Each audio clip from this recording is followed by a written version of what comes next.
Mr. Palmer, you are recognized for 5 minutes. Thank you, Madam Chairwoman.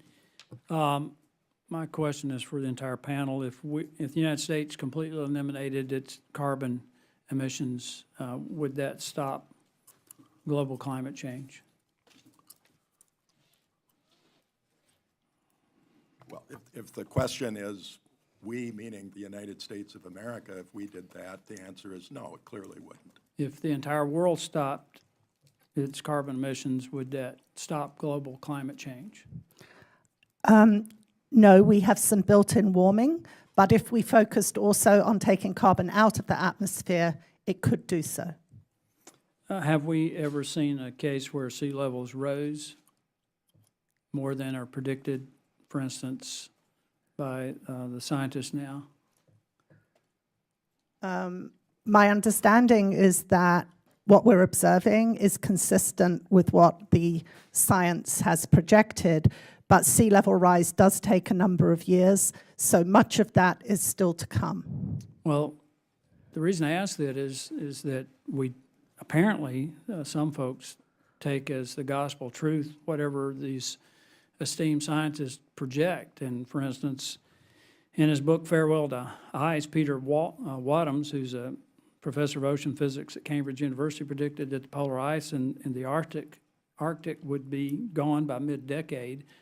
Not only is the ice still there, but at points between 2012 and 2016, it actually increased by about 50%. It went from 2.2 million square miles to 3.3 million square miles.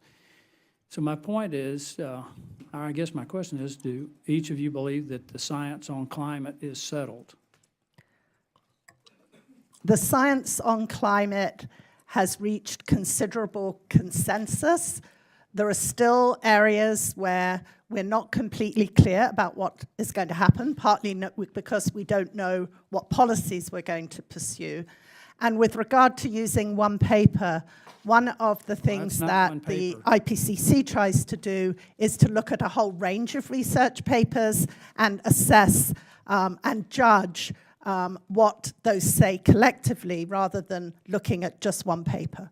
Well, and it's not just one paper. There are a number of there's a number of examples that indicate that the science is not completely settled, although I think the consensus is that the climate is changing. I'm not sure that the consensus is that it's all anthropomorphic. I'm certain it's not the consensus that it's all anthropomorphic. And when we talk about eliminating all carbon emissions from the United States in the next 10 years, even former Secretary of State John Kerry admits that that will not mitigate climate change, will not mitigate warming, basically has us standing alone.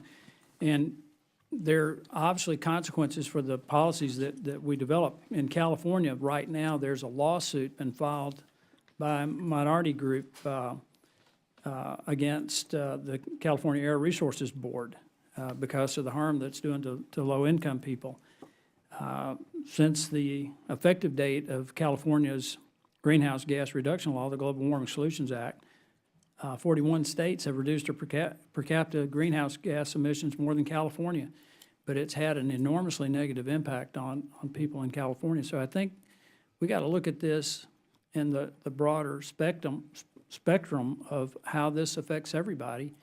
And the U.S., obviously, I think we continue to invest in the technologies to reduce our carbon emissions. I'm all for that.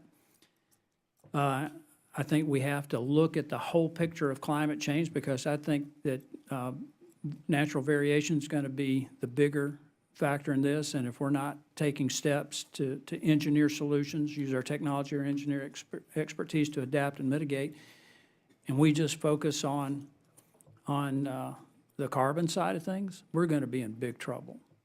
We will not be prepared for the consequences of that inaction.